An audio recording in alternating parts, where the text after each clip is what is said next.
Did you know in Orlando, the Halloween celebration has already begun? So don't wait. Treat yourself to an Orlando escape. From Halloween Horror Nights at Universal Orlando Resort to Halloween Spooktacular at SeaWorld to Mickey's Not-So-Scary Halloween Party at Walt Disney World. No one tricks and treats like Orlando, the Halloween vacation capital of the world.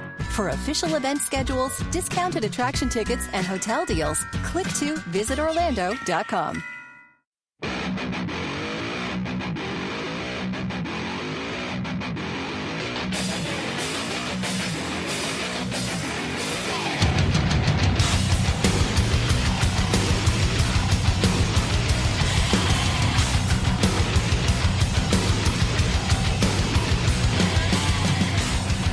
Ladies and gentlemen, welcome to the Source Material Comics Podcast, coming back at you with episode 242. That's right. And Onslaught Month continues. Oh my goodness, it's running wild. Onslaught Month is here on the Radulich and Broadcasting Network, and we're heading into Volume 3, X-Men, the Complete Onslaught Epic, Volume 3. And of course, the panelists that you got to hear last week are back again. Mark Radulich, the patriarch. Are you ready? Yeah, I'm ready to start. I'm ready to talk about at least half of this book. Oh, half of it. All right. Yeah, I'm only committing to half. All right, that's fine. Evan will cover the other half. Yeah, then where's that going to leave you, Chris?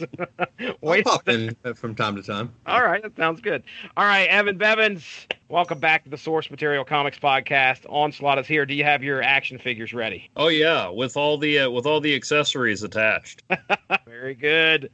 Very good. Chris Armstrong, welcome back to the Source Material Comics Podcast. Onslaught Month. We are 3 quarters, getting ready to be 3/4 of the way through here once this podcast is done. Are you ready, sir? I am ready to celebrate the work of Angel Medina. Oh, well, very excited to jump back into his yeah. Run. I just wish this whole crossover could have been just a straight Angel Medina masterpiece. We're going to do the same thing we did last week, ladies and gentlemen. Some quick synopsis at the beginning. We'll run down issue by issue. Well, there's not a whole lot on the docket, so it's not like you're going to be here for 2 hours, 2.5 hours, or anything like that. This is going to be quick in your face, and you're going to get the good idea of what has happened. I don't know, man. I've got some beverages and a jar to relieve myself in, so.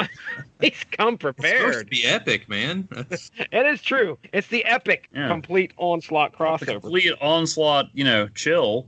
That's right. Good point. Very good point. Well, all right. As most of the heroes of New York are dealing with the appearance of Sentinels across the town, the city, the Avengers, Fantastic Four, and the X-Men are trying to deal with a devastating psionic attack from Onslaught. Psionics attack from Onslaught that has leveled city blocks and damaged electronics across the Big Apple. During the barrage, Thor is able to free Xavier from the clutches of Onslaught, but Sue and Reed Richards' son remains captive, as Onslaught continues to use him as a source of power. As Cable and Sue attempt another rescue effort, they are joined by the villain Apocalypse. However, the rescue falls short when Apocalypse attempts to kill Franklin. Onslaught also is able to capture the powerful mutant X-Man, using him and Franklin to power his fearful attack. Iron Man is aided by the Black Panther to devise helmets for protection based off of the suit from the Xavier protocols, and the heroes regroup to strategize one more offensive atop 4 Freedoms Plaza. So there you go. Real quick, what happened in, oh my goodness, I think we had 9 issues, Mark Radulich, 10 issues, and the first one being, let's start with X-Men 55. X-Men number 55, Onslaught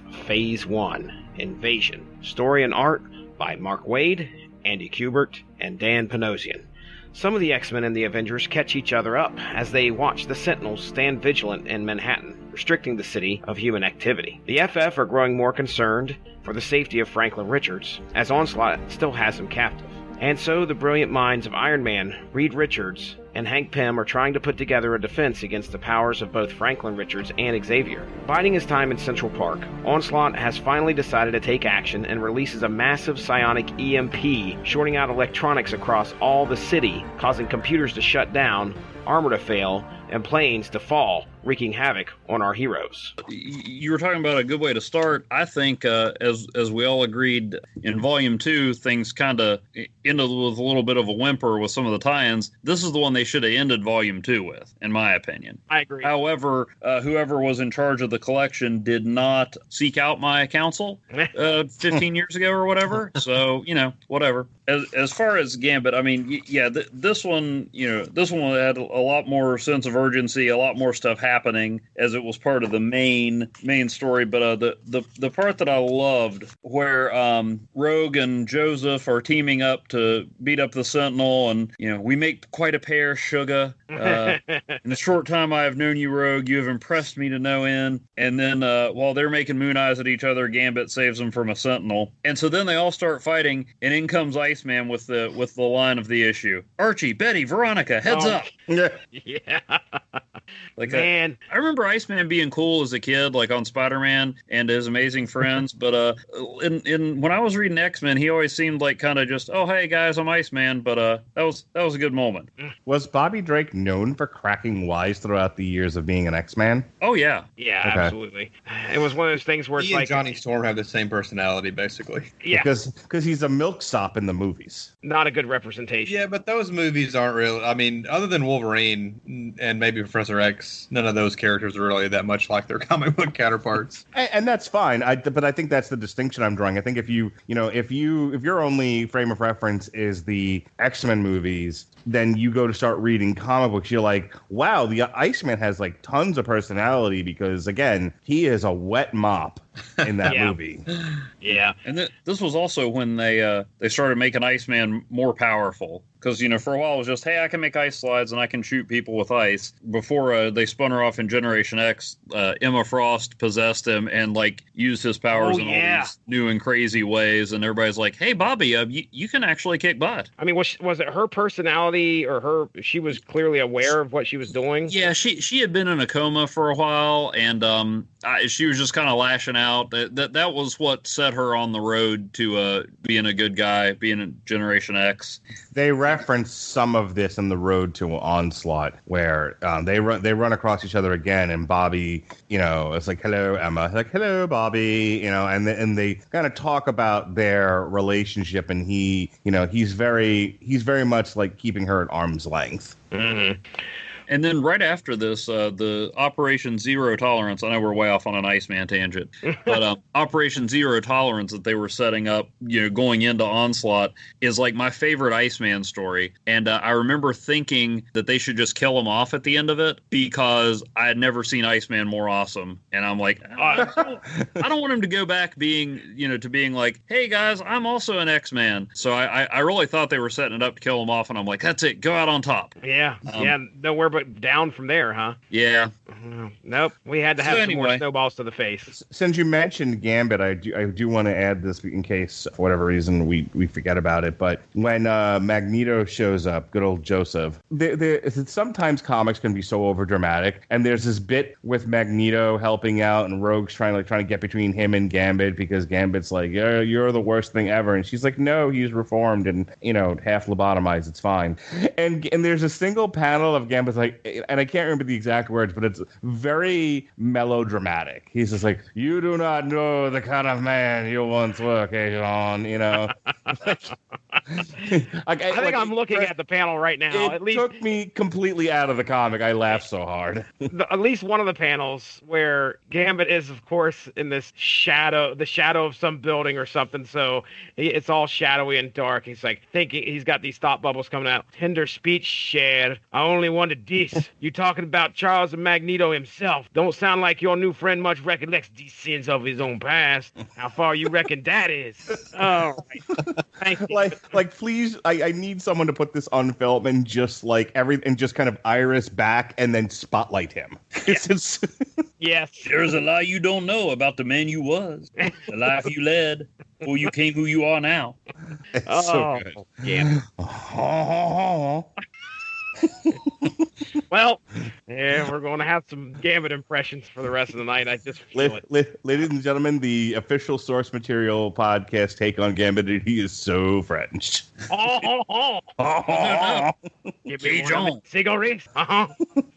No, he's beyond Cajun. He is very French. Oh, very French. Okay. As long as we're off in the bayou. Any of you guys ever seen The Incredible Hulk Returns? Of course. Forever. Okay. Love that movie, but there there's like one of the bad guys, henchmen, who is like super stereotypical Cajun, and he gets an argument with the boss, and he says, "It don't be fair." And the guy's like, "It don't be fair, you stupid Cajun idiot." And the guy goes, "Hey, you just as Cajun as me, man." And I just love that. Anyway, I'm not sure where else I would ever bring that up in conversation, but there you go. I just to put an exclamation point on this, and then I promise I won't hold your podcast hostage any longer. I just need somebody to write in the comic book, all the X-Men, we're going to do this. And then Gambit just stands up and said, well, I'm not gonna. I'm going to have a sandwich. Because he's very French. Yeah, sure. A little au jus. All right. Sacre bleu. That's an Eddie Izzard joke, everybody. Go on, Jesse. Very good. That's comedian number one he's referenced. Let's keep track. Mark it down on your bingo card. Hey, Chris Armstrong. Story by Mark Waid, Andy Kubert on pencils in this first issue. What do you think of the art, man? One of the best looking issues in the storyline so far, which isn't surprising considering it's Andy Kubert. The first 4 pages of this issue might be the best 4 pages like in succession of this. I haven't read the 4th volume yet, but I read those when I was younger. But it opens with some poor sad sack waking up in his New York apartment, makes his way to the window, opens his curtains, and there's a giant sentinel face staring at him. Yeah. And then the next page is like a wide shot of New York City with what looks to be like 30 or 40 sentinels crawling all over skyscrapers, walking through the streets, flying overhead. And then the 3rd page, they're smashing the Brooklyn Bridge. Yeah, dude, they took out the bridge, man. It's like they just, boom, fist right through it. There's a shot of one of the New York sentinels. Not the George Washington Bridge. I was going to say, the New York has 21 bridges. If they lose one, it's not a big deal. There's a shot of one of the sentinels, like, giving the Michael Myers head tilt to the Statue of Liberty. Yes. And then the 4th page, which might have been a double page, it was probably a double page spread of select members of the Avengers, the Fantastic Four, the X-Men, looking out over the chaos that they could not prevent. It really sets the tone for the rest of the issue, which is pretty much just an action-packed issue. A little bit of development as far as them trying to find a way to stop Onslaught, but a lot of sentinel smashing action in there too. When it comes to the art, I just want to point another thing out here real quick. We'll move on to the next issue, but I've noticed as we go through this. Remember, this is the mid '90s, '96. So I don't know how much digital effects were used during comic production. I know it's there because if you go to another couple pages where Iceman and the Human Torch are about to get into it, and Sue Storm kind of shows up and puts this like invisible field in between them, but they do some awesome digital blurring with that, and I mean that's stuff that you don't see that in every comic, in these volumes that we've come through.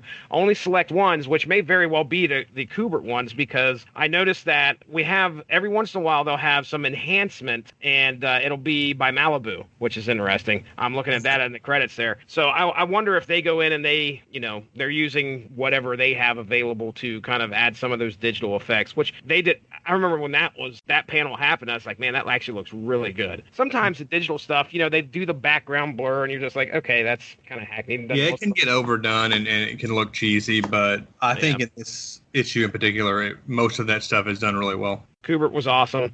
All right, well, okay, next issue, we have Uncanny X-Men 336. Uncanny X-Men 336, Onslaught Phase 2, A Voice as Deep as Thunder. Story and art by Scott Lobdell, Joe Madureira, Tim Townsend, Dell, V. Russell, and Al Milgrom. Franklin Richards attempts to wake the near-catatonic Professor X inside whatever plane of existence Onslaught has him in, to no avail. The Avengers and X-Men attempt some damage control and try to recoup. Joseph, the amnesiac, is becoming more aware of the man that he was, the villainous Magneto, while Gambit and Rogue take comfort being back in each other's lives. Susan Richards plans on confronting Onslaught to get back Franklin.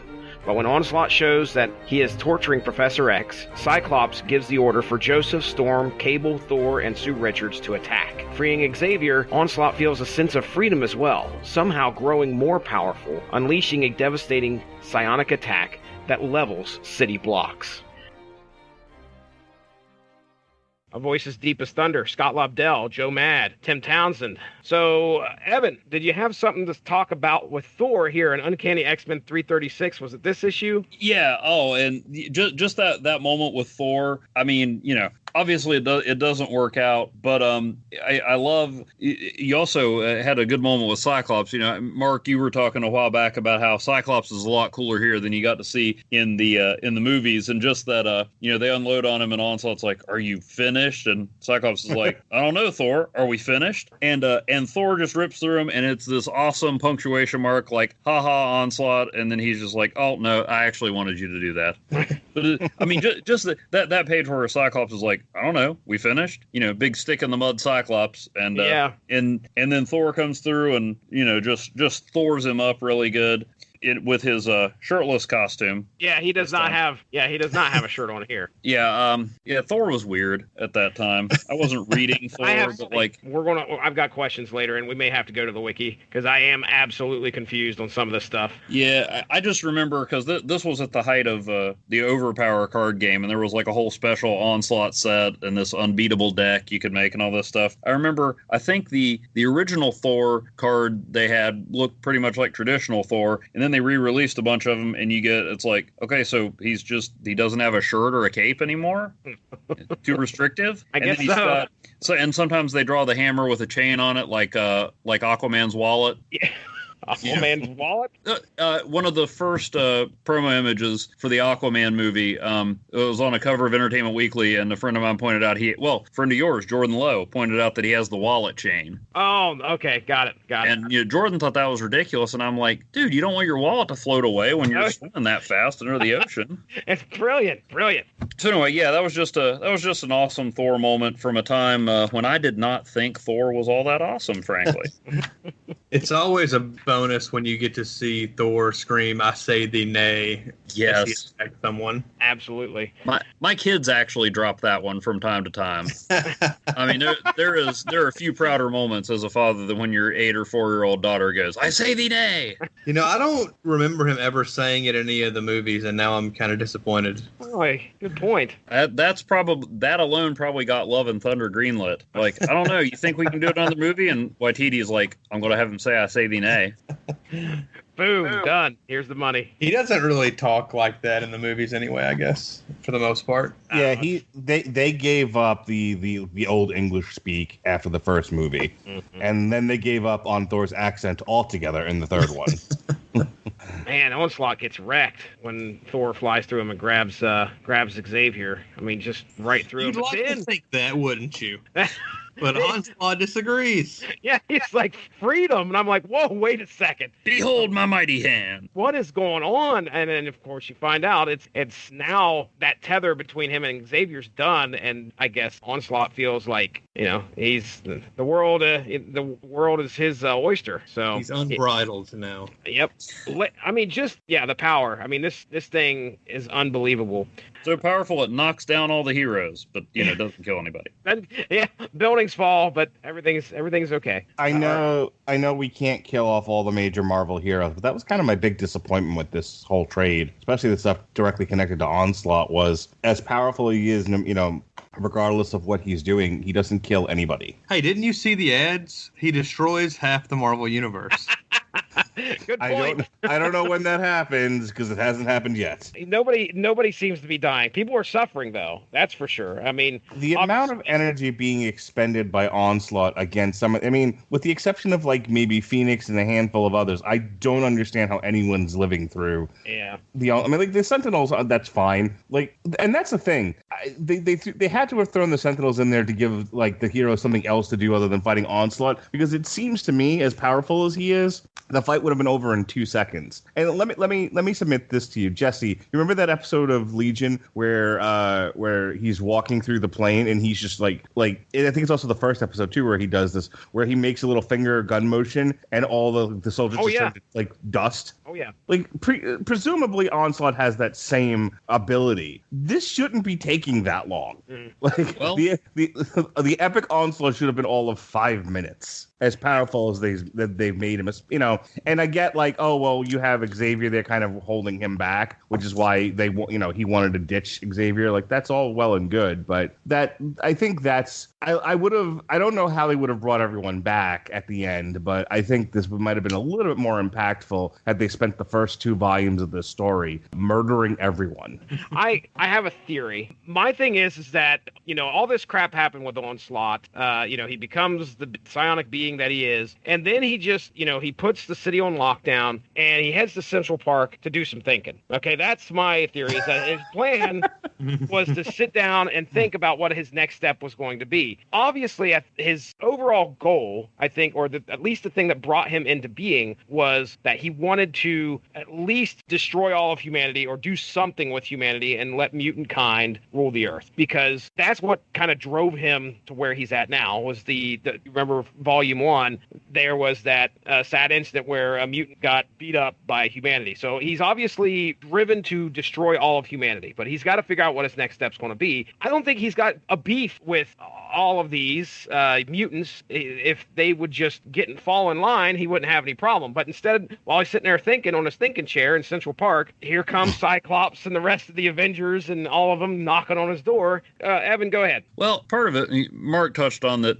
Xavier was kind of keeping him in check, but you know, he's still, for all his power, and he does have some Magneto power in there and some of Professor X's power, but his biggest power, manipulating reality, is still being pulled from Franklin. And Franklin's no lightweight, so that might, I could easily see someone making the argument, well, he can't tap the full lethal potential because Franklin's still pulling some strings and X-Man's in there. Or he could be taking a page out of the Riddler's book thinking, if I kill him, they won't learn nothing. He's enjoying messing with people, like we'll see in the Hulk issue later. He could have just blinked the Hulk, some Avengers, out of existence if he wanted to, but he's enjoying messing with them more. Yeah. I think where I'm stuck on is when he unleashed that giant burst of force that, like, you know, and I understand it was like an EMP, but still, that's a lot of energy to be expended. And the Avengers are just, you know, take a light dusting. Well, for all he knew, he might have tried. You know, they may have died. I don't know. Well, and also you got to understand, in the 90s, at least in my memory, electromagnetic pulses were like what everybody did. So everybody probably built up an immunity to them. I mean, didn't Magneto do an EMP in Fatal Attractions? Yes, that's what. And I thought he does one later in the Magneto War, and I don't know. It seems like EMPs are like the go-to thing in comics. Mm-hmm. I don't know. It's just like, hey, we need something bad to happen. EMP. How's he going to do it? I don't know. He's got powers, right? Yeah. Well, It's pointed out on the next page that Susan Richards and Cable are protecting all of them with their superpowers. All right.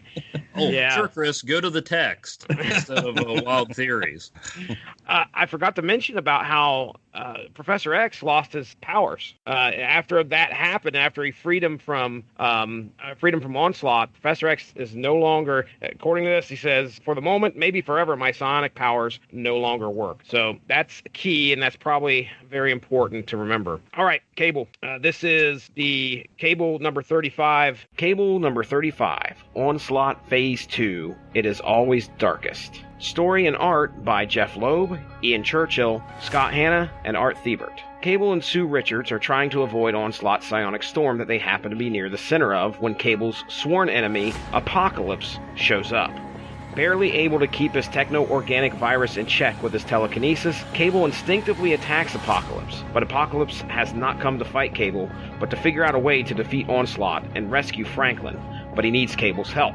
As the two travel to the astral plane, they attack Onslaught, and while Cable is distracted, Apocalypse plays his hand, as he was intent on separating Franklin from Onslaught, but not by freeing him, but killing him. Sue Richards shows up and stops Apocalypse, and the team immediately leave before Sue can rescue her child. Seeing this, Franklin's fearful attitude is changing into that of hope.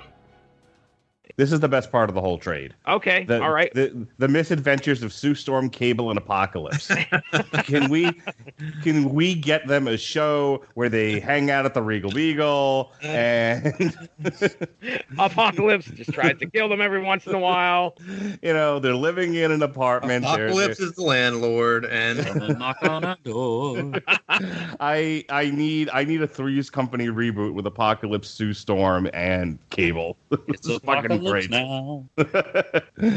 This was this is the best part for me. I really enjoyed this story because it's such an odd, first of all, the odd coupling only rivals the Supreme Intelligence and Rick Jones on a motorcycle. But besides that, I love this idea of Sue Storm's like I want my baby, and they're like, no, it's fine, sit out of this one, you're not going to be helpful. And she's like, oh, okay, cool. And then and then we get there, and Apocalypse is like, well, time to kill the child because you're the whole problem here, and if we kill you, that'll solve everything. And then Sue Storm's like, I was hiding the whole time, and Cable's like, I was hiding her the whole time, and there's Apocalypse, who is just doing every moment when you're at work and you're just surrounded by idiots. And you're just like, you're all imbeciles.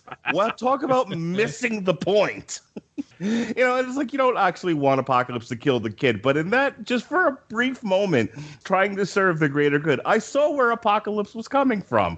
And I was like, yeah, and the whole thing was it was a fun story, but the whole setup to that to me was just hysterical. It was like, no. There's a great big threat here. We're all going to die. I don't want, I'm all about the strong surviving, not the strong dying, in heroic battles. Sue Storm's like, well, you're not going to kill my kid. And he's like, forest for the trees, man. There may be some stuff, and you may already understand this. I don't know how much history between Cable and Apocalypse, but these two, it's obviously stated in this comic that they're mortal enemies. Cable was taken into the future and bred practically to try and topple the reign of Apocalypse, and to see them work together, I don't know if it's ever been done in any other comic. I definitely don't think up to this point. I mean, when you saw Cable and Apocalypse in the same comic book, you knew shit was going to go down. There was going to be a fight. I think they'd ever actually come face to face before this, if I'm not mistaken. Wow. It was supposed to be this, big fight of destiny, and it's like, okay, we got bigger fish to fry. And that is just supporting the argument of how powerful Onslaught is. That these two mortal enemies, these two people, actually have to come together and make a decision to set their differences aside. Yeah, I'm bred to kill you. Yeah, you're the, I'm obviously going to kill you as well. These two have to set those differences aside and work together to try and beat Onslaught. So I thought that was interesting. Like I said, Churchill art is just phenomenal. Again, I'd like to know how long he was on this series because I think I own them all. Cable's techno-organic virus, out of control, man. Mm-hmm. Out of control. That first double page spread with Sue and Cable, and Cable's arm is just like, it's almost Mr. Fantastic out. It's stretched out over several feet, and it's just jagged metal. He can barely form it into, fingers. It's just really gnarly looking, and the spikes coming off of his face. Maybe those are his eyebrows. I don't know. Was it just me, or was he looking a little strifey in some of those? Oh, yeah. Sure. Absolutely. Strife was his evil clone there, Mark. Just right? Am I right there, Evan? Yeah. Something like that. More or less. So... I pointed out in, I think, the first episode we did that I really liked Joe Mad's Apocalypse. And Ian Churchill has a completely different art style and a completely different interpretation of Apocalypse. And I think his is awesome as well. He's just this giant, dense statue. And I really he's super imposing, and he's just... He's a badass villain. I'm having trouble forming my thoughts. Let me jump in here real quick and say my other real favorite part of this is, depending on who's drawing her and what comic, her hairstyle keeps changing. Oh. It's the best. Cable? No, Sue Storm. Is this a thing that happens with Sue Storm in Marvel Comics? Because I was thinking about the most recent Age of Ultron, where it's Sue Storm and Wolverine team up. It's kind of like a weird. These people barely have anything to do with each other, odd couple kind of a thing. And of all the gals and of all the boys that you could throw together in a comic book, it seems like for the gals at least, they like to throw Sue Storm in there. And I don't know if it's just I'm citing the only two situations where that happened, or am I on to something? I think it's kind of like they're trying to balance the scales with how she was portrayed when she was first introduced. Way back as a mousy woman who needed to make sandwiches in the kitchen? Way back in Fantastic Four number 12, when the first time the Hulk and the Thing fought, Thunderbolt Ross brings in the Fantastic Four. So this was like early 60s. They start talking about, well, Mr. Fantastic can do this to the Hulk, and the Thing can do this, and the Torch can do that. And Sue Storm, the Invisible Girl at that time, goes, gosh, I just don't know what I can do. And Thunderbolt Ross says, nonsense. Having a pretty girl around always keeps the men's spirit up. And Mr. Fantastic goes, that's just what we think of Sue, General. So a lot of times she's been like, almost an afterthought, and then people keep coming back to the fact that, hey, she's probably the most powerful member of the Fantastic Four. She's not the one that's always out there in front, but she's the one that when push comes to shove, she can throw down with the best of them, and is probably the most dangerous person on there. So I can't necessarily think of any more odd couple pairings like that with her, but a lot of times they do these stories and they remind you, hey, the Thing's strong, the Torch can go all Nova, Mr. Fantastic can invent anything, but Sue's the one you have to worry about. Yeah, as dainty as she is, as pretty as she is, trust me, you don't want to mess with her. And her kid is, hostage by this being. You're invested in her getting her kid back. You don't want to see her. You don't want to see Franklin get hurt, and that's obviously going to break her heart. And it's pretty. But she's a badass. She really is a badass. All right. Well, let's go ahead. We'll talk about X-Force 58. X-Force number 58. Onslaught Impact 2. Before the Dawn.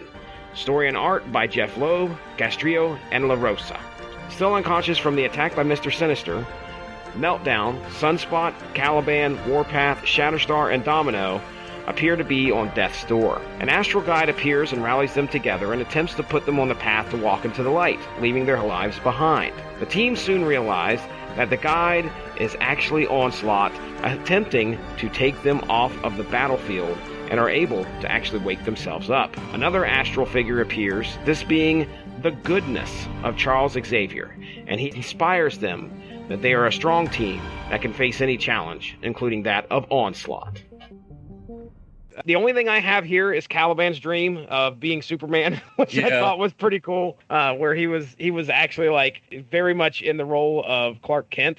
Caliban, I think at some point was like lifting the iconic car. I didn't have much else to add to this. This was kind of one of those, I wouldn't say throwaway, because we're obviously worried about the team and what happened, but I don't even know if they're going to show up again. Yeah, go ahead. I wanted to like the issue, but it just it felt so forced. And I mean, I don't know what Charlie/Onslaught, like I had in my notes. Oh, okay, that must be Onslaught. Oh no, wait, he's trying to help them. No, wait, maybe he's not.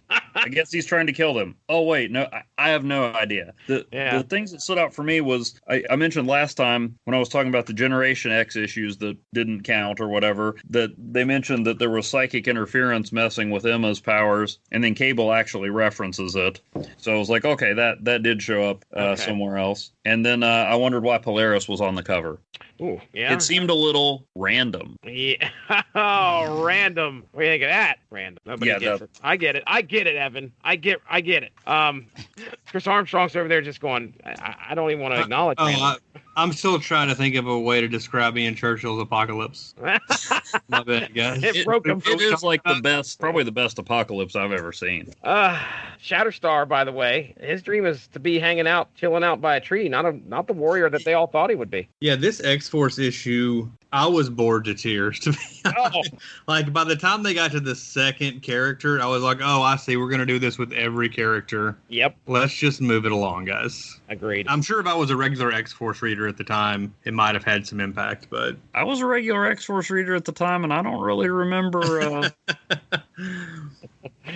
All right, well, X-Man number 19, Shades of Grey. X-Man number 19, Onslaught Phase 2, Shades of Grey. Story and art by Terry Cavanaugh, Steve Scrose, and Bud LaRosa. Nate Gray, X-Man, awakes in the lair of Mr. Sinister. After a show of power by Mr. Sinister, Nate calls his bluff, exposing that no matter what his plans are to try and use him as a weapon, Sinister cannot control him. During the conversation, Nate begins to hear the faint cry of Franklin Richards, and even though Sinister pleads with him to ignore the call, Nate reaches out with his powers, only to find Onslaught at the other end. Grabbing Nate and escaping through a rip in reality, now one of the most powerful mutants is a prisoner of one of the worst evils the Marvel Universe has ever seen.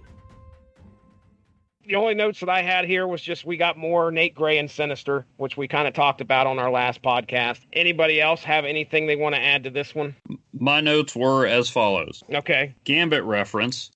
Is Threnody cosplaying Aquaman? And is that the Abomination? I guess we have to wait till next issue.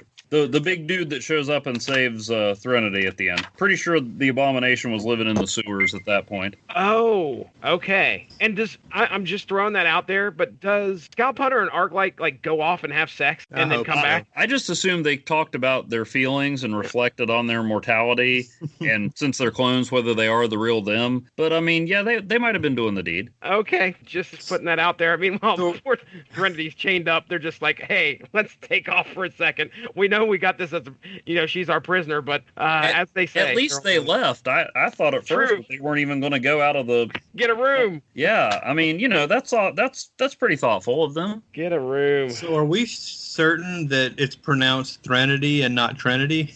Everybody hold hands as we cross the pronunciation bridge.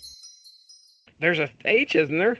Yeah, and I was pronouncing it Threnody at first, and then I was like, maybe that's just a weird spelling of Trinity. If that's a silent H, I mean... Well, I'm basing my pronunciation on how I read it when I was like 13 years old. And same here. I'm sure I did the same. You were the first person to challenge me on it, so I have to kind of reconsider everything I've believed all these years. Is it? Okay, so Threnody is actually a word, and it is a noun that means a lament. And let me hit the play button. It is Threnody, according to Google. So we're going to roll with it. What do you think of that? We have answers right here on the Source Material Comics podcast. At long last. Mark, anything to add? Once we got out of like the direct stuff that was directly dealing with Onslaught, I'm not gonna lie, this trade kind of lost me. Oh wow. Yeah. Were you concerned that Onslaught now has X-Man?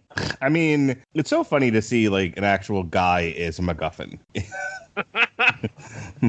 So that's Onslaught, right? He's just collecting powerful psionic mutants for one reason or another, so that he can be the ultimate psionic power. That's what this whole story is essentially. I mean, he's grabbing these people so he can. He's obviously going to do something with the power that he's getting. We just don't know reshape what. Reality in his image. Okay, but I'm saying like so essentially like Franklin Richards and Xavier and X-Man are all like human batteries for his evil designs. So that's like the whole story. So I mean, so it needed to happen, You needed to put the damsel in distress so the heroes can save her. In this case, the damsel is X-Man. X-Man, yeah. Well, this kind of goes to like the strengths and weaknesses of like these big intercompany crossovers, like because they want to involve all these different characters and they want like almost every storyline to tie into it. Especially back then when they weren't doing those on a Civil War Spider-Man, 3-issue miniseries or whatever. So I mean, there's just so much filler, and reading these in trade,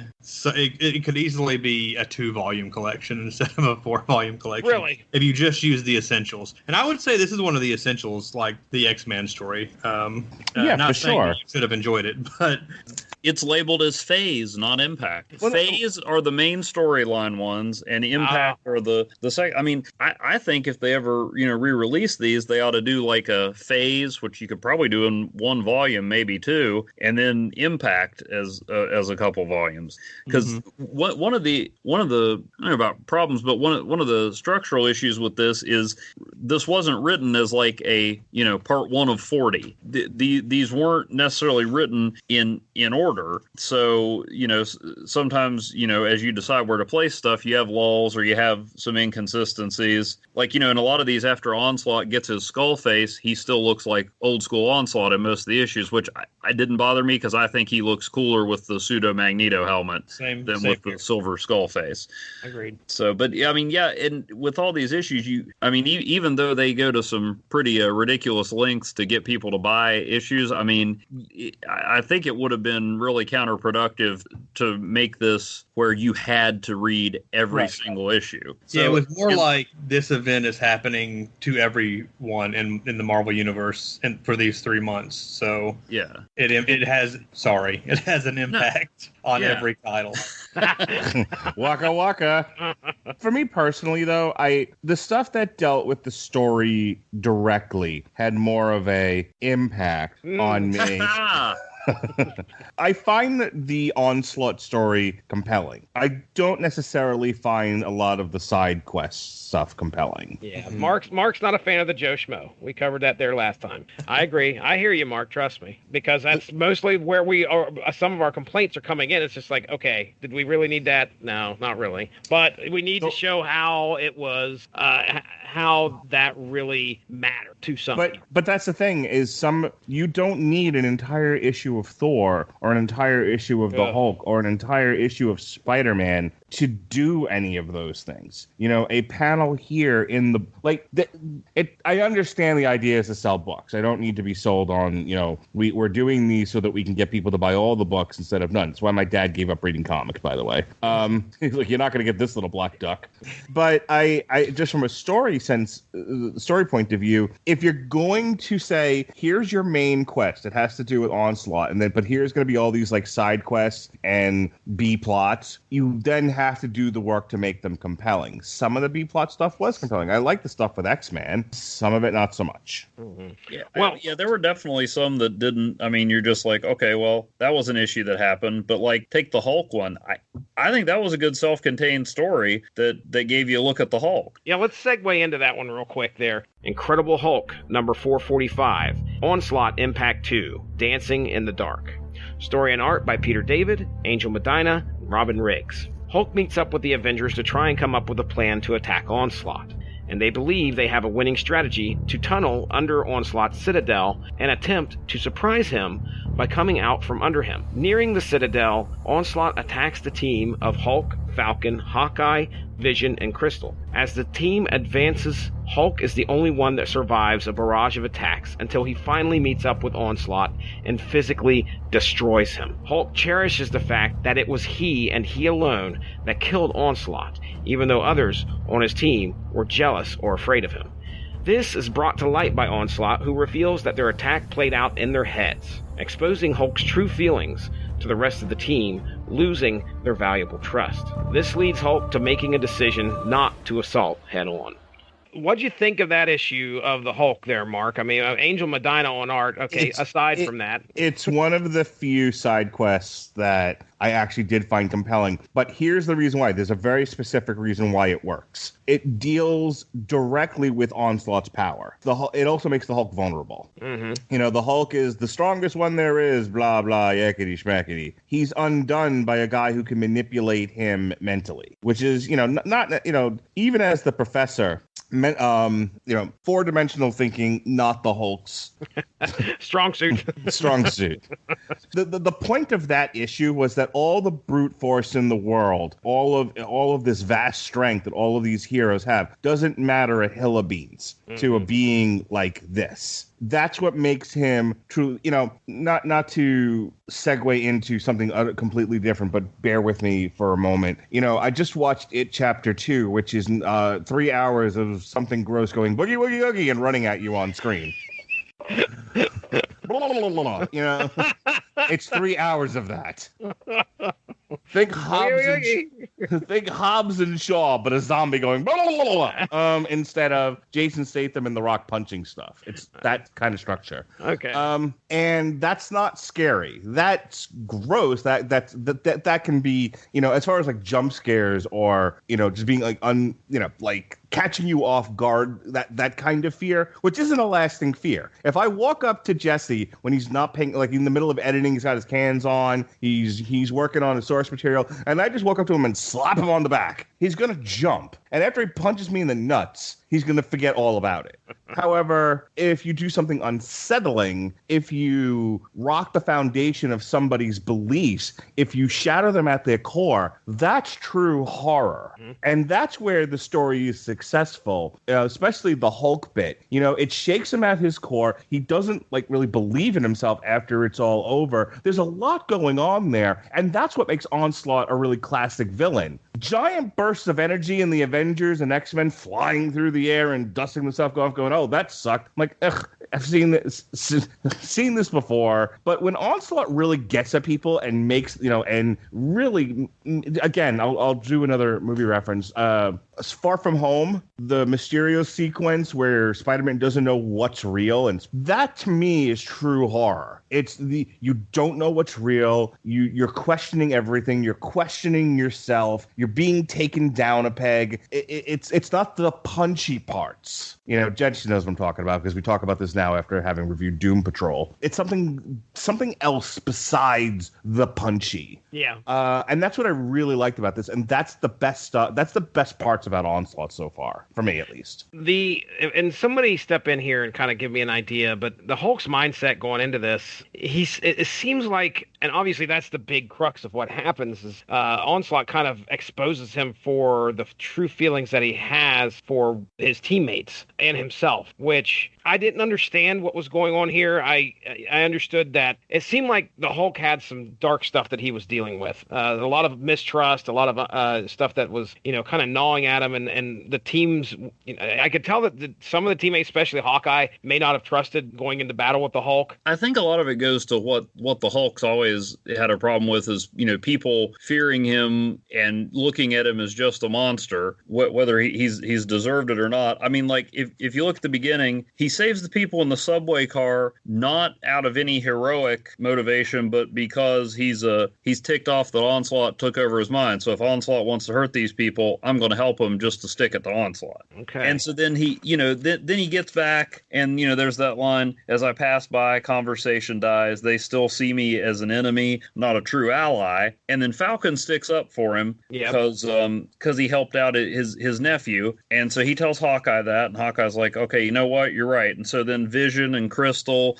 they come with him, and it's like, okay, here's these Avengers that Hulk turned his back on in Avengers number 2, back when there was only one Avengers number 2, because they didn't trust him. And now he's got, I mean, granted, Vision's broken, so without Crystal, it might as well be the Hulk going there himself to fight Onslaught. No disrespect to Falcon and Hawkeye. But he's got these people who are like, yep, okay, we believe in what the Hulk's going to do. And then Onslaught baits him into this, going, haha, screw you, because he's got, you know, the Gray Hulk's attitude. Banner's intelligence, Green Hulk's strength, but the Gray Hulk's attitude, and he's just like, ha, I did it. And then they see, oh, yeah, he's kind of what we thought he was. Mm-hmm. But he's not a monster because he's savage and out of control. He's a monster because he could care less about them, and he's looking out for himself, and he doesn't care if they survive as long as he wins.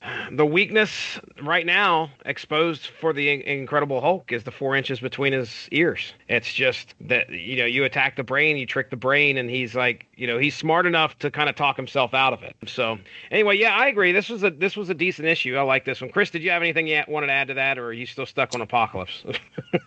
Angel Medina. When we talked about his art in the last issue, I recognized his art style, and I knew I had read something else that he'd done. Obviously, I had read these issues when I was younger. I had these as part of the Onslaught crossover. But there was something else, and I couldn't place it, and I finally did a few days later. He penciled Avengers Ultra Force. Oh, really? And crossover that Ultraverse Marvel did. I mean, Marvel owned it by then, but regardless. And they did 2 one-shots. They did Avengers Ultra Force and Ultra Force Avengers. And when I was younger, I had Avengers Ultra Force by Angel Medina. And for over a decade, I did not have the other crossover that was penciled by George Perez. Oh.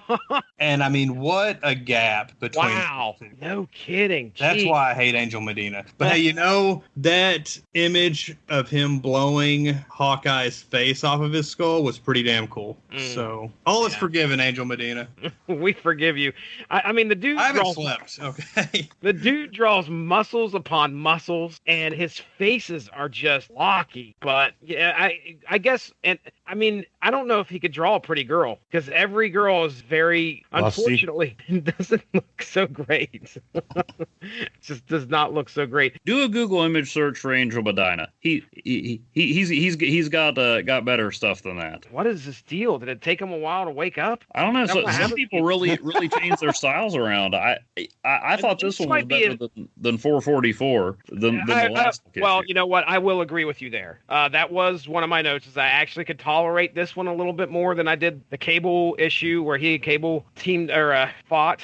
I'd seen a lot of stuff and I couldn't think of it by Angel Medina. I remember liking it better than this. So yeah, I just did a Google image search and I'm like, okay, he's got some cool stuff. It looks like he had a phase where he was doing some McFarlane-esque stuff. Sam and Twitch says that explains the McFarlane-esque. Yes. Drawing everything by McFarlane, you mean drawing everything with triangles? You, sir. All right, we got to move on here. Let's get out of. Ooh, I spoke heresy. Let's get into Avengers 402. No, I'm sorry, Iron Man 332. Don't want to skip Iron Man. Iron Man number 332. Onslaught Impact 2. Night Never Ending. Story and art by Terry Cavanaugh, Joe Bennett, Tim DeZahn, and Mark McKenna. Iron Man, Quicksilver, and Giant Man are trying to determine the best way to rid the city of the gigantic Sentinels, and are joined by Black Panther. While Giant Man battles a Sentinel himself, it buys time for Iron Man and Black Panther to make it to a secret Wakandan base underground. Iron Man and Black Panther are able to use a cache of vibranium and the plans for the Psi Armor to create some Psi-shielded helmets for the team in the upcoming fight with Onslaught. As Giant Man destroys the Sentinel, he is weakened and now has the attention of many Sentinels in the area. Luckily, Quicksilver is there to rescue him. Now the repeated goal of the Sentinels is to destroy all Avengers, and they say this many times as they break into the Wakandan bunker. As the team fight the Sentinels, Iron Man is able to take them down, and now they are going to meet up with the rest of the team at Times Square for a possible final confrontation. I just want to say that there are a lot of Sentinels in New York, and they do a really good job of making it seem like one Sentinel is a pain in the ass. Giant Man, I think, fights just one, gets beat down and is almost squished if it wasn't for Quicksilver. And the other thing is that, I mean, it takes a lot to try and take one of these things down. So I will give props to editorial or whoever's making this decision. Like, hey, look, the Sentinels have to be a threat. It isn't like somebody could just go up there and Captain Marvel these things out by flying through them. And hello, laser lady. These things are powerful, and our heroes are having a tough time with them. So, but in all fairness, Carol Danvers, I don't think had her powers at this point. So, Evan, did you have anything else you wanted to add on that one? I thought this one was, not as strong as the Hulk, but I mean, it advanced the story somewhat. Yeah. I remember saying last time, did they even use the stuff from the Xavier protocols? Well, they do, and they built this, and then it gave you. I mean, like I've said before, at this point, Marvel was the X-Men's world, and the Avengers were just living in it, and so it's this huge X-Men event that, by the way, they're ending all these long-running Marvel comics, so they had to try to get a little nod to Iron Man, even though it's not the real Iron Man, in there. And I thought this one did an okay job. I mean, it's not on the level of that Hulk issue, but it said very little about Iron Man and contributed to the overall story, as opposed to just, hey, Iron Man's in New York, there are Sentinels in New York, Onslaught's happening. Got Black Panther in there too, which was a character that I knew nothing about in the 90s. I had no idea, anything about the Black Panther. So everything I learned about Black Panther I got from Christopher Priest's Marvel Knights series, but I got some elements of that, of how imposing he can really be.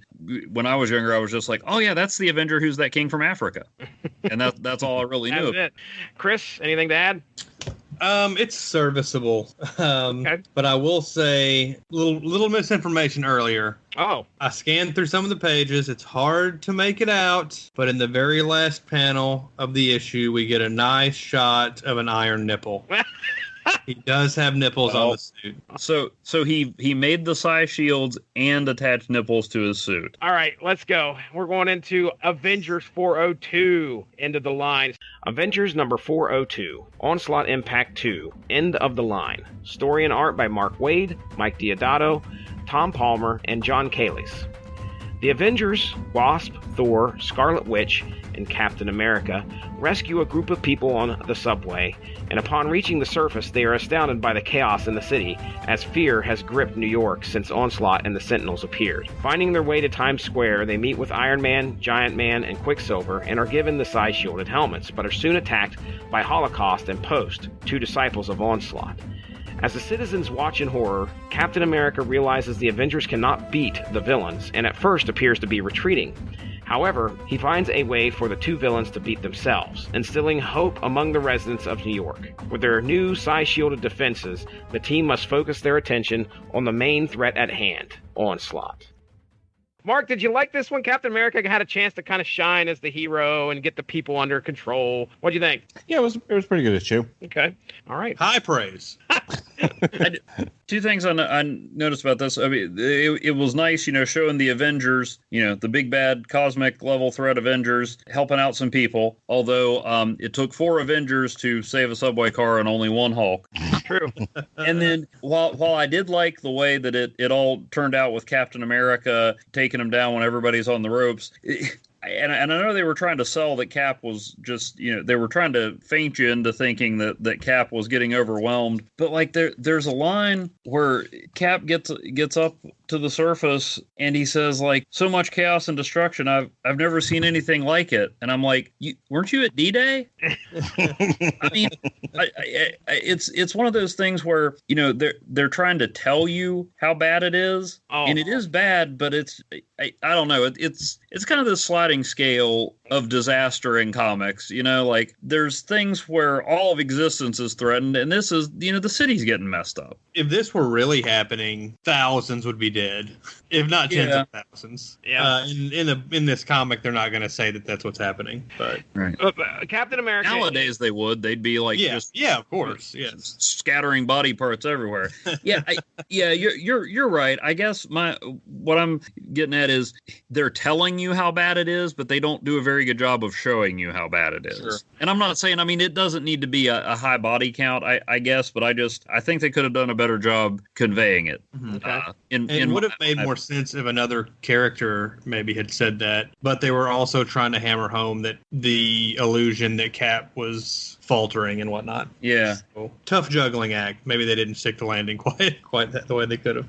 Yeah. But the overall idea, I like the issue. Okay. Overall. Yeah, I'm right there behind you. I enjoyed it. I enjoyed Cap having his moment to kind of shine and inspire not only his teammates but the people around him as well. And I remember that one panel where it's like, and the crowd goes wild, and I was like, yes, that was pretty cool. All right, tell me. Well, that's a good sign off for the Avengers, even though, like I said, it's an X-Men event. They did like, okay, here's something the Avengers can do. It's not essential to the story, but it makes the end of the Avengers for the moment a little more than a subplot in an X-Men story. Yeah, and of course Onslaught's got to be there at the end to kind of goad them and kind of give them, all right, here we go, Avengers assemble. They're going to take them out. Here we go. Somebody needs to tell me about Red Norval because we're heading into Thor 502. Thor number 502, putting on the bear shirt.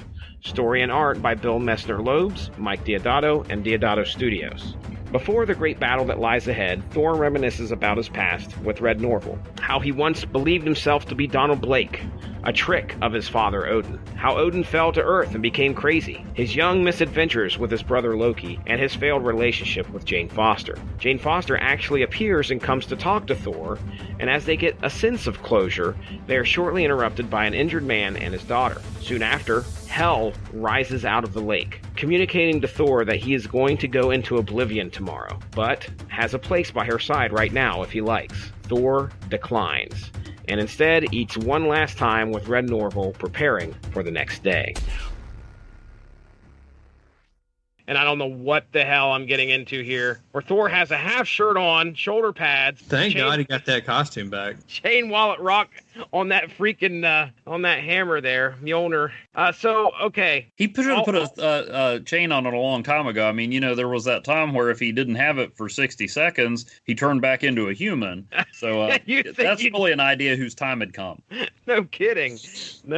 So really, all this is a walk down memory lane where he talks with Red Norval, which, apparently Red Norval, his actual name is Roger Norval, or Norvell. Maybe I'm calling him Norval. It's probably that's Red what Norvell. I called him. Okay. Well, you sure it's not Orville Redenbacher? It may very well be. They call him Red because he has red hair. Whoa, mind blown. So maybe it may be this dude. Tell me, Evan, what did you say was going on with this guy? How did he's like a Thor analog, or what happened? Okay, there was a storyline a while back. Something in the wiki was not particularly well written, but there was something involving some schemes of Loki and a documentary crew, and Red was their cameraman. And somehow he wound up with Thor's belt and Thor's gloves. There was some whole thing where Odin had like a backup plan in case Thor ever died. He had dispersed his power. And so Red got through that and walked through some Thor fire. That gave him the ability to wield Mjolnir. And he was hitting on Sif. He realized, okay, Thor's a better Thor than I am. I think he died nobly. And then Thor was off hanging out with the humans. And Odin was like, I need me another Thor. Hey, that Red Norval guy, he's okay. And then, as often happens with that, Thor and Red became friends. Okay. I mean, I had heard of him. This was the first comic I'd seen him in, and this is not one I read originally. So, but I mean, he's no Beta Ray Bill, or Thunderstrike, or Frog Thor, or Thor Girl. I just want to say, marvel.fandom.com, okay? You head on down to the powers and abilities of old Red here. Superhuman strength, like Thor, he is supernaturally strong. He possesses vast superhuman strength, enabling him to lift well in excess of 100 tons. So they have a little like power grid over here, and it is actually listed as power grid. Here we go: speed 7, strength 7, intelligence 2. Oh, sorry, Red. I mean, that's like average intelligence. I'm pretty sure. No, okay, all right. Well, I won't argue. I won't argue. So I guess we'll say like 1 is base human intelligence, like the basic Florida man, and then 2 is like just above that. How's that? We'll do it that way. Okay. Yeah, don't have much else to say about that one. Then we get putting on the bear shirt. That was right. I forgot about the great title we had there, putting on the bear shirt. Which I had just read, listened to like an almost random cosmic treadmill. Yeah. And they actually explained what that meant, and I'm like, I've seen that somewhere. And then I read this, and I'm like, hey, thanks, Chris and Reggie. Now I understand it. Way to go, Chris and Reggie. So Thor knows he's going to die, at least according to another god friend of his by the name of Hel. But anyway, Hel comes out and says, it pretty much tells him, you are going to die tomorrow, but if you want to right now, you can come with me, reside over Hel. So he decides not to do that. Takes the noble approach and says, no, thank you. I'd rather die in battle, pretty much. Then hangs out with Red and eats some park meat, or whatever he's eating there at the old campfire. So here's another kind of. Oh, it's souvlaki. Souvlaki. I have no idea what that is. It's from Dimitri's. Okay, all right. So I'm taking a page out of Chris Armstrong's book and referencing the text. Are you referencing? Okay, all right. This was another one of the instances where they kind of gave us a heads up that some big stuff's going to go down. I alluded to it, I believe, it was in the first volume where the Thing saw his horoscope and it said, you're about to go on a big journey. He was like, oh, okay, well, that's interesting. And now we have Hel actually coming up and telling Thor, hey, you're going to die tomorrow. So again, the stakes are there. They're high. There's going to be some stuff that goes down when this battle actually happens. So, all right, let's get into Wolverine 105, Faces in the Fire. Wolverine number 105, Onslaught Impact 2, Faces in the Fire. Story and art by Larry Hama, Valsa Meeks, Chad Hunt, V. Russell, and H. Candelario. Portions of New York are burning, leaving a lot of its residents in danger, trapped in buildings that are being incinerated. On the scene, aiding first responders, is the near-feral Wolverine. When a mother cries out that her young child is stuck in a multi-floor apartment building, Wolverine attempts to rescue them. Directed out of the building by a stick-wielding blind man, Wolverine plans to go back in and save them, as the man remained behind. Once back in the building, Wolverine finds out the man is Elektra's long, thought-dead teacher, Stick, and he ain't too keen on being rescued. During their encounter, Stick makes Wolverine understand that he needs to stop relying on others to lead him down the path to recovering from his feral ways, and that it is Wolverine himself that must make the journey alone. Escaping the building, Wolverine runs into the Human Torch, who says everyone is gathering for another coordinated offensive against Onslaught at Four Freedoms Plaza. Evan, you said you liked this one. This was, basically Wolverine trying to help out some first responders. It's neat when you do a story that doesn't involve Wolverine stabbing everyone. And I mean, part of what's going on with Wolverine here is he's devolving into an animal, and yet here he is, even before Scott Glenn appears out of the flames and explains to him that he can choose to be a man. He's already doing that. There's nothing to stab there, but there's Wolverine going in, saving a kid, inspiring a young Andrew Garfield to perform one of the coolest scenes in The Amazing Spider-Man years later. Yeah. You be the hero, you wear the mask. I mean, yeah, we know Wolverine's a violent character, but what I always find the most interesting about Wolverine is when he tries to rise above that. Peter David was writing Wolverine First Class years ago, which was an all-ages Wolverine book, and people were like, how can you write an all-ages Wolverine book? He can't stab everybody. Mm-hmm. And Peter David says, if I can't write a good story where Wolverine doesn't stab someone, I'm not a very good writer, am I? And so that's what I've always found most interesting about Wolverine, is not that he will kill everybody in the room no matter what, but that even though sometimes he can't see a better way, he wants there to be a better way. Mm-hmm. And so here's Wolverine, recognizing that, okay, I can't stab my way out of this problem, and instead of going and building himself another treehouse, he's like, well, what can I do to help? I can catch on fire so little kids don't have to. This issue is, again, it's the result of some crap that Onslaught caused, and our heroes have to kind of deal with it. It's not dealing directly with Onslaught, but we're also using that to kind of further the character and the character development for Wolverine, where Wolverine, like we've said, he's turning feral, but he's trying to work his way back. That's what we found out in that last Wolverine issue that we covered. He's got to find this pathway in order to try and get back to the human that he once was, or at least reverse this metamorphosis that's going on him. And that's kind of where Stick comes in and says, look, we can point you to the path. We can give you a sign that says, here it is, but you are the one that has to walk it. It's character development for Wolverine. This is stuff that's going to probably last a lot longer in his book, but it's using the events of Onslaught to kind of bring those to the forefront. And then at the end, of course, Human Torch shows up and says, hey, it's a ride, buddy. We're heading over to Four Freedoms Plaza. We need you. And that's kind of where it ends. So, Chris, did you have anything you wanted to add to that? The only less relevant issue we've covered so far is the Sensational Spider-Man issue where the Sentinel showed up on the last page. Yep. Because basically the last panel is the only thing that's relevant. Not a bad comic, though. Yeah, I don't think at any point we're going to be going, crap, feral Wolverine, he didn't make that extra step, and now he screwed up the whole plan with Onslaught. Here we go. None of that's going to happen, I don't believe. Yeah, you're right. It is not relevant to the overall story in any way. Mark, you ready to end this thing? You got any? You want to start us off with your final thoughts? I'm anxious to see how this ends. I did not read ahead. You're lucky I read this book. I cannot wait for you to get into the next book. Cannot wait. The musical number is astounding. Yes, sir. I hope so.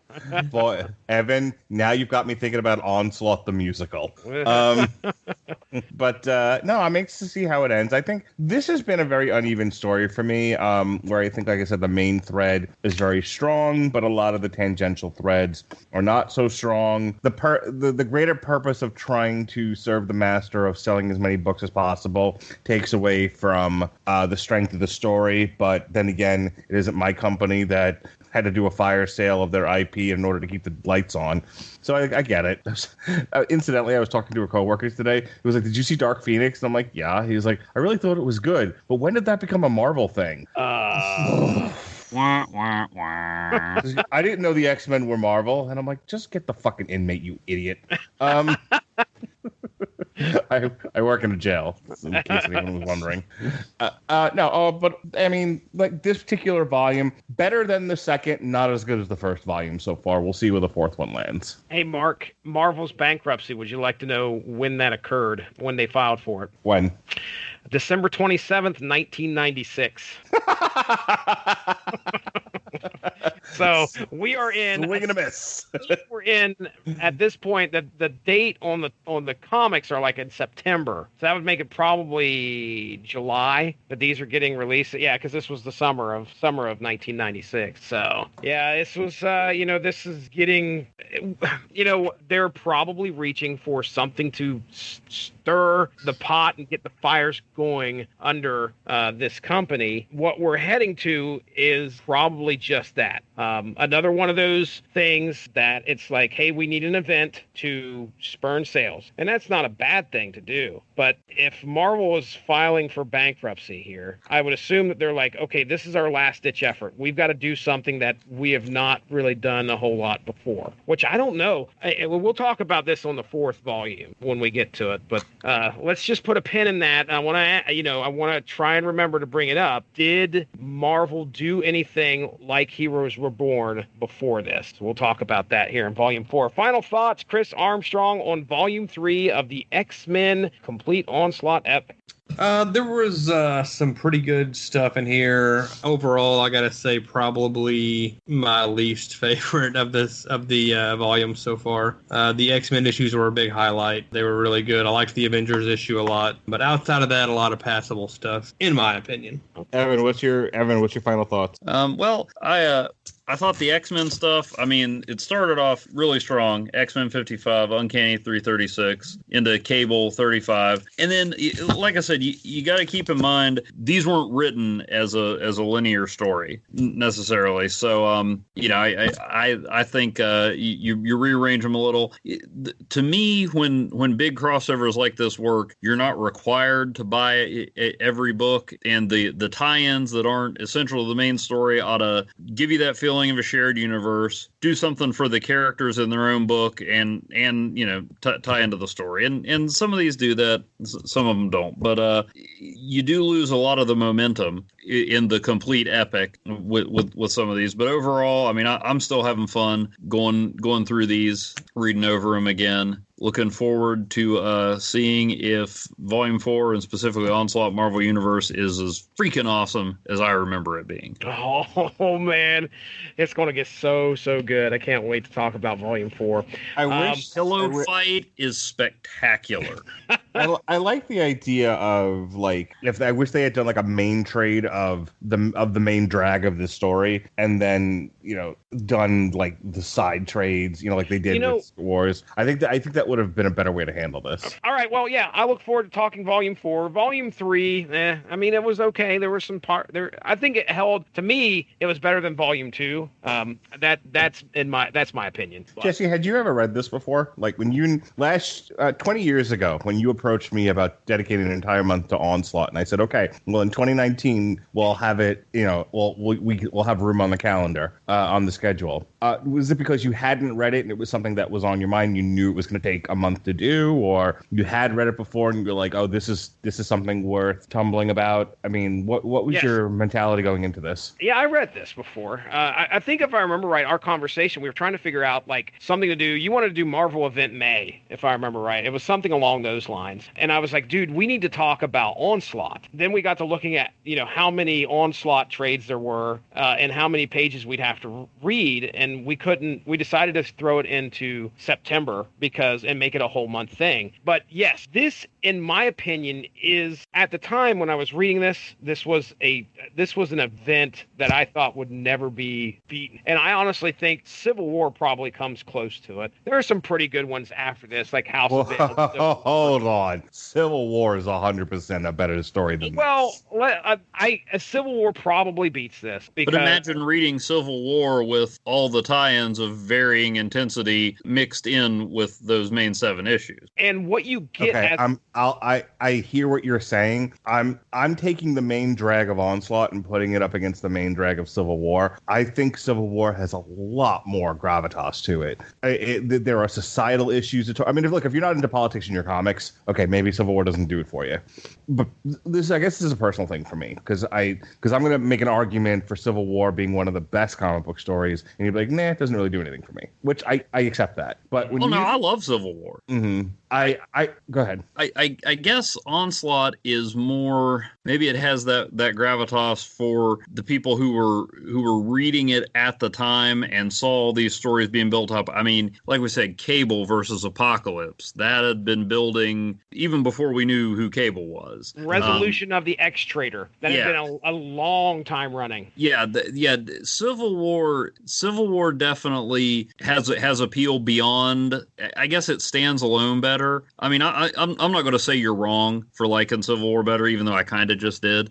But that's not what I meant. I think they're kind of two different animals. I mean, Onslaught definitely rewards the longtime reader. Yeah. And Civil War, I mean, it helps, but I don't think you have to be a longtime reader to appreciate the story for Civil War. Whereas Onslaught, I mean, you can find cool stuff in it, but like me and Jesse and Chris, we were reading this stuff, and this paid off all kinds of things for us. If I'm at work and the girls who don't watch TV or read comic books or go to the movies say to me, give me a comic to read that I might enjoy, I would never hand them Onslaught. No, okay. Even just the main drag. I would hand them, if I had a choice between the two, I would hand them Civil War, because Civil War transcends the comic story and talks about, to a degree, real issues. There's a lot of stuff going on in Civil War that speaks to people who don't read comics. You really said it best. Onslaught is one of those storylines that is very much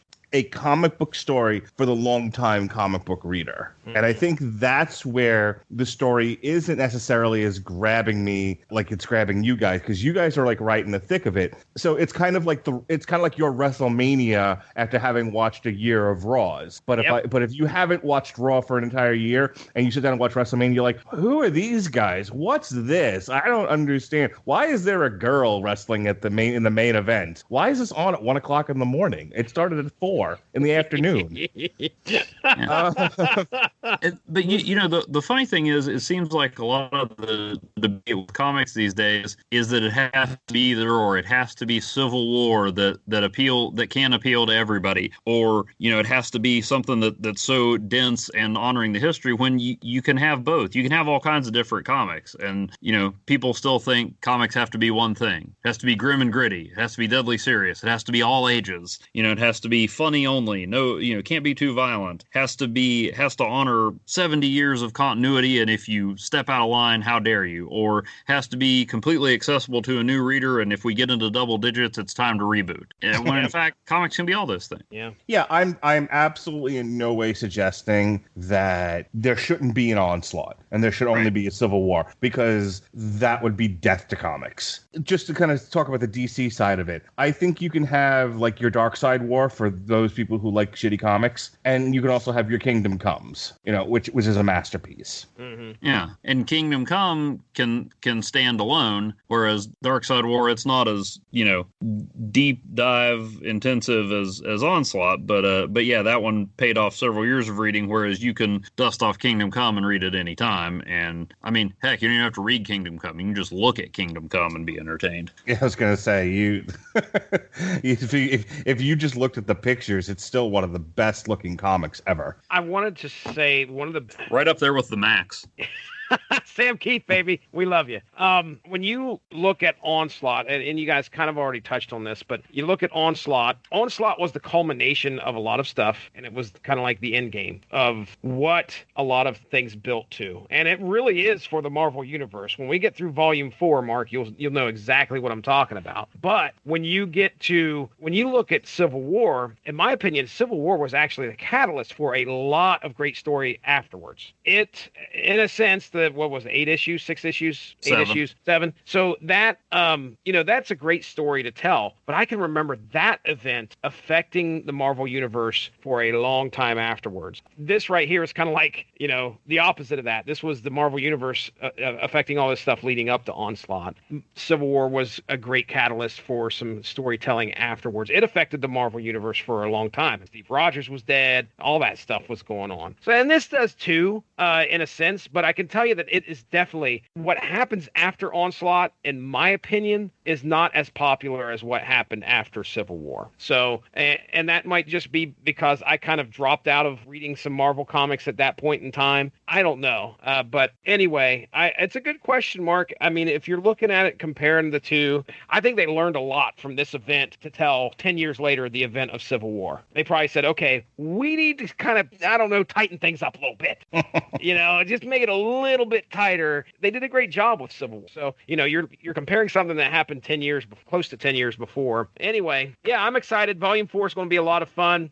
We have all sorts of fun things. I enjoyed this volume. I think Volume 3 is better than Volume 2. But yeah, this was my event, Mark. That's why I picked it. I don't know if I answered that yet or not, but this was the event, in my opinion, that I was reading at the time that it happened, and I felt that it had the biggest impact on the Marvel Universe with the Onslaught. You look at Civil War, comparing the two again. Civil War were the heroes fighting amongst each other. This was one big bad, one big swerve. The one guy that we thought had the most honorable motives, Professor Xavier, Professor X. And now we have this being that just is massive and is able to, level city blocks and is presenting this huge challenge to all of our heroes in the Marvel U. So I'm going to do one more comparison. Do it. Now that I think about it. When I think about like what Onslaught's motives are and what he's trying to accomplish, the hurdles he's trying to get over in order to get to his ultimate goal, and what the heroes and how ineffectual they're being in stopping Onslaught. You know what this really is? It's the 90s version of the Infinity Gauntlet. Okay. I think the Infinity Gauntlet happened in the 90s.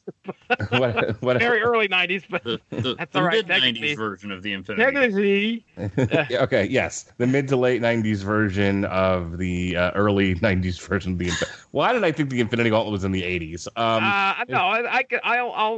let that one pass. I can understand. But that's what this feels like. It actually makes sense then that they were so close together in time, because when I really think about the beats and the motivations, if you think about like Onslaught's like collecting various powerful human beings and just putting them on a glove, and he's shaking it. No, what? That's not a bad not a bad allegory there. I'm wondering actually how much of their success with the Infinity Gauntlet informed the structure of the storytelling of this event. I'm sure it did. I mean, we are starting to get in the mid 90s. We're starting to get into the big event flow of things where we're just like, okay, we've got to have another event. Did you see how much sales went up on that event? Okay, let's do another one. And then it just continues to grow out of control. Did we see how bad Acts of Vengeance was? What?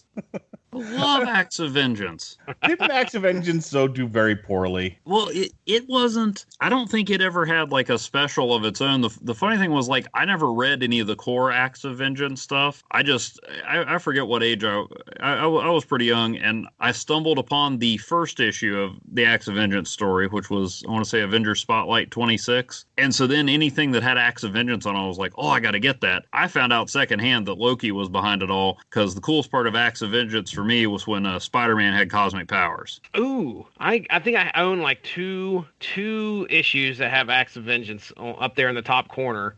This was something that was just affecting all of the titles. They didn't have like obviously an Acts of Vengeance standalone. This was just, up there in the top corner. And what was the deal? Like, heroes were facing off with villains that they normally didn't face off with or something? Basically, The idea was the villains got together and switched up opponents. And there was an overall story that Loki was behind it all. But I mean, I wasn't reading much of Avengers stuff then. And I just remember I saw Acts of Vengeance and I'm like, oh, this is cool. Because I was reading Grey Hulk back then, and so you had Cosmic Spider-Man fighting Grey Hulk with Todd McFarlane. Todd McFarlane art. Yep, I know what you're talking about there. Yeah, so I mean, the Cosmic Spidey stuff, I just loved. Acts of Vengeance, like I said, it took me a while to even realize there was that much of an overall storyline to it.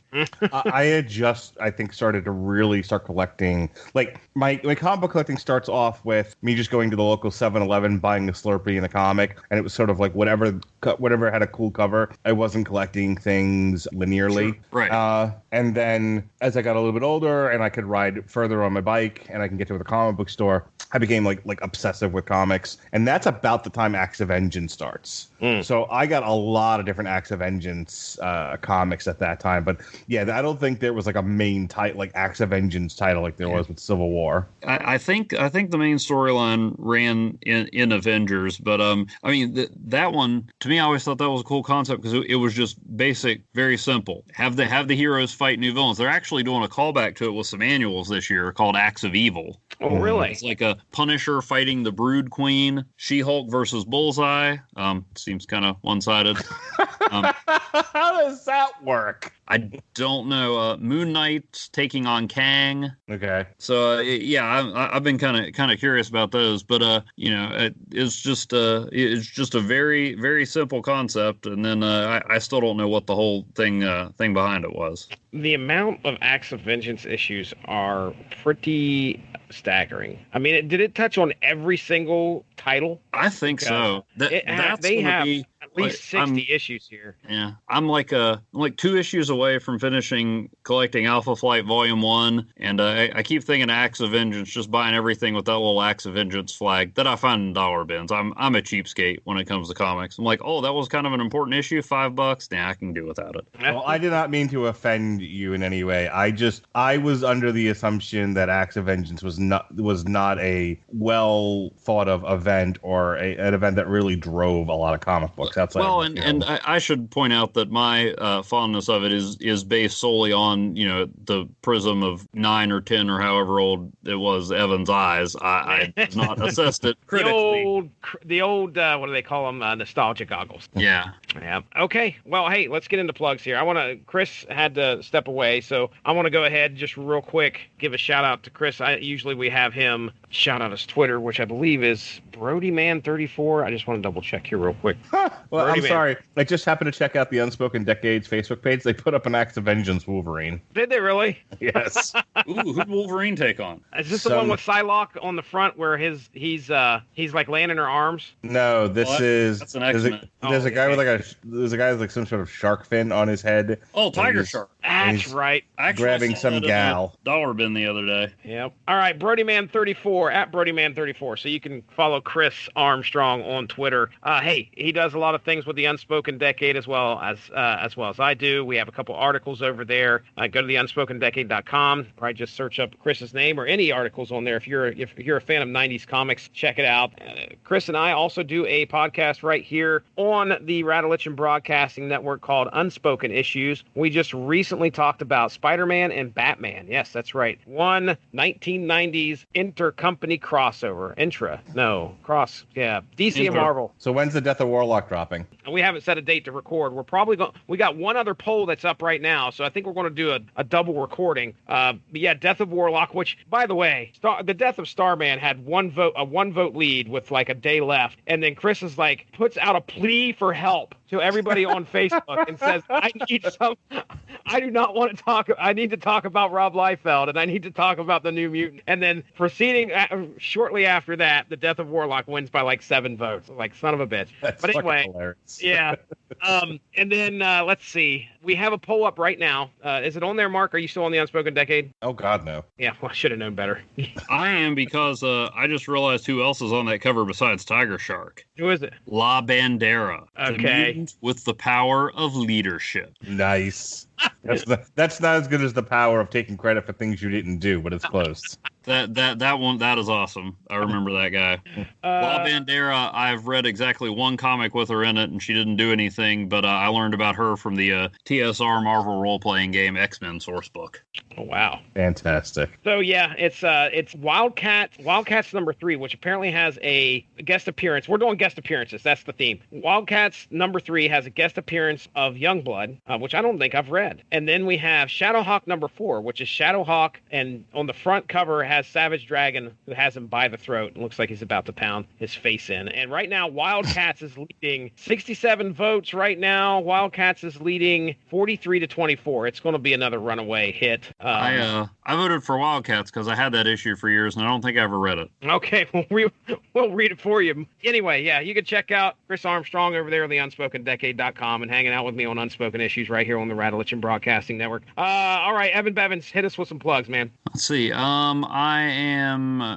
I've got a support group, the webcomic about a support group for people with lame superpowers, in case your origin doesn't go the way they show it in the comics. I am working on a piece for Graffiti about who could replace Spider-Man on the Marvel Cinematic Universe. I'm pretty sure I did these plugs last time. This is what I get for coming on consecutive podcasts. I gotta come up with something else to plug.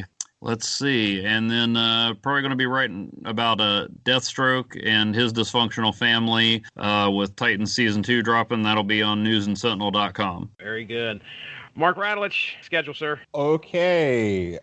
So tomorrow we've got a double shot of shows. We've got a TV party for the Dark Crystal in the afternoon, the Dark Crystal Age of Resistance. Myself and Robert Winfrey will be talking about that. And then me and the boys, I don't know which boys, but the boys will be reviewing Clash of the Champions. This will not be a 3-show, 9-hour review like we've done previously. It's just Clash of the Champions. Because I don't think I'm going to have time to also watch the Lucha show. That's also at the same time as Clash of the Champions, AAA. Anyway, doesn't matter. Wednesday, Tarja in the Raw, Jesse. And then on Thursday, myself and Sean Comer will be putting the Dark Crystal from the 80s on trial. That Saturday, the 21st, myself, Victor Ciccato, and possibly could be Robert Winfrey will be doing boxing coverage. We've got Andrew Shelby versus Jay Harris. You can go in the archives and check out myself and Pat Mullen talking Bloodsport 2. We'll be doing a watch-along for that. Onslaught Volume 2 in the archives now. It Chapter 2, we have a review of that. Killswitch Engage Atonement, She-Ra Season 3, and myself and Robert Winfrey did boxing coverage. Devin Haney versus Zaur Abdullah Mangala? Well, yes. Mangala. Abdullah Oblongata. There we go. That's his name. It's only minorly offensive. Hakuna Matata? Yes. So we did boxing coverage of that, and I messed up his name just as many times then as I am now. Right. So go ahead and check out all those shows in the archive right here on the Rattlechen Broadcasting Network. And stay tuned. I was on the Polynix, not politics, Polynix podcast. We talked about the basic income guarantee and Andrew Yang and mental illness, and we talked about Elizabeth Warren and how do you get young people to vote, and I suggested make it a part of having to download a patch for Overwatch. Nothing. I read that tweet and I was like, Mark don't play video games. Does Sean have his password? Yeah, Sean hacked my Twitter. I pay attention to stuff. But yeah, so we talked about how to get voter turnout, to increase and things like that. So I don't talk politics very much because people are dumb and I hate it. But this guy, he brought me onto his show. He was very nice, and we talked for about 90 minutes. I don't know how much of it actually will end up in his show. If you want to hear one of the rare occurrences of me actually talking politics instead of sort of a sidebar on a movie or TV or comic podcast, or the typical heavy metal show podcast that Jesse and I do, check out the Polynix podcast on anywhere that you find podcasts, including this one. All right. And for God's sakes, Podcoin people. Oh my goodness. I don't know where you're listening to podcasts these days, but if you're not listening on podcast, you are throwing money away good after bad. Podcoin, ladies and gentlemen. Yes, check it out. I will throw in Mark's well-produced ad, if I may say so myself. Thank you. Yes, very good. All right, well, hey, yeah, the old cam plugs are going in here at the end. Until Onslaught Volume 4, the finale's coming up, ladies and gentlemen. Be ready, because things are about to shake up, and it's going to get good. Trust you me. That's Mark. That's Evan. Chris has already taken off. I'm Jesse Starcher. Have a great one. We'll see you next week. I didn't mention Squirrel Girl. Hey, everybody. I really do hope you love the Rattlechen Broadcasting Network. Did you know that you can actually get paid just for listening to this podcast? I know it sounds insane, but it's true. We just discovered this free new app called Podcoin, and it literally pays you to listen to podcasts. Here's how it works.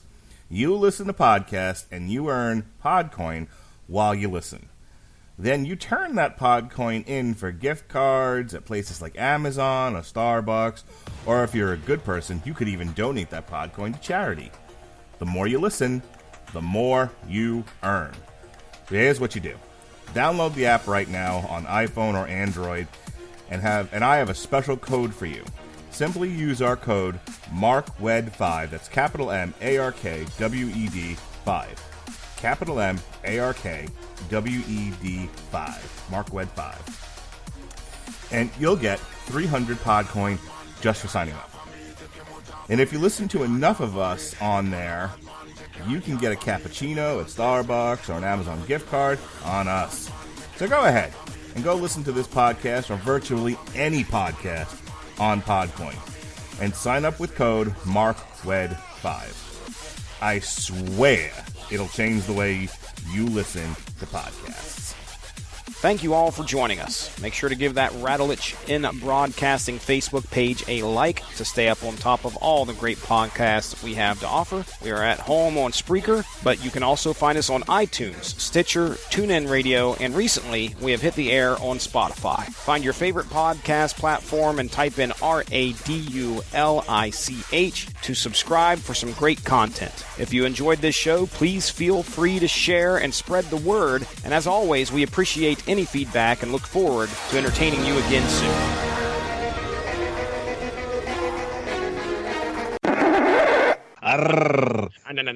Jesse Starcher, I fancy you. Oh. I'm ready to talk. Someone needs to stop eating chips. If I'm not mistaken, Toy Biz was the company that Marvel created, spun off, and then bought Marvel because Marvel was in that bad a financial shape. 90s were a wacky time. 1, 2, 3, 4, 5, 6, 7. Come on, baby, 8, say you love 9, me 5, 10. 6, 7 times. This is where we have iron nipples. Iron Man has nipples on the Iron Man suit. Some of Onslaught's reality manipulating powers. I think there's an issue where he absorbs Joel Schumacher. You're never fully dressed without your nipples. Honey, you got your keys, you got your wallet, you got your nipples? Yes, ready to go. Do we really want me to ramble for another 10 minutes? And that's nothing to sneeze at. Did you give us your answer, Chris? Are you there, sir? Am I there? You must have gone off to really think about this. Yeah, there we go. Okay. All right, what'd you say? Volume 3. Yep, lost you again, brother. Must be that psionic interference. Rock, rock, rock away, beach. Rock, rock, rock away, beach. I've lost connection like 5 times in the last 10 minutes. There it is. Am I back? The fuck, is he banging on a drum? Manipulates? I'll be using that word for a while. Okay, but just a warning, Jesse, when you use that word, you sound like a boob. The trail of tears was shorter than the road to Onslaught.